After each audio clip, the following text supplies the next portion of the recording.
Hello. So I hope you're enjoying the discussions this week. I realized that we're not really going to specifically talk about the overall structure of an online course. I think a lot of the readings that you're doing are alluding at the importance of being extremely well organized when designing an online course. And really, as part of your practical project for this course, you're only designing a unit, not a whole course. So I wanted to share with you what I know about good practices for designing entirely online courses, because this might become relevant to you at some point. The single most important aspect of an online course when you start is its organization. Of course, it has to be pedagogically sound and provide good opportunity for students to interact with each other and with the instructor, etc. But it doesn't matter how good your activities are if your students don't know where to go to find them. And so as you start thinking about your unit, try to think about how your unit would fit in an overall course. Think about, for example, the course management systems that you've explored last week, and think about how you would organize your course, and think about what your students would see the very first time that they log into the course management system that you're using. I will not ask you to design the whole course, but when you submit your final project, I will somehow log into the course management system that you have used, and I will pretend to be a student, and I'll see whether whether I know what to do.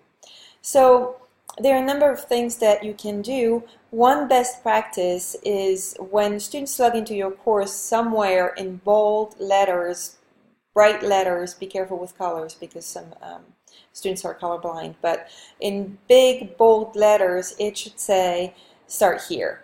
That's a best practice, and it tells students where to go. Students who take an online course for the first time are usually pretty anxious because they don't have the opportunity to turn to the student sitting next to them and say, what you say, or simply raise their hand and ask for clarification on an aspect of the syllabus that is not really clear to them.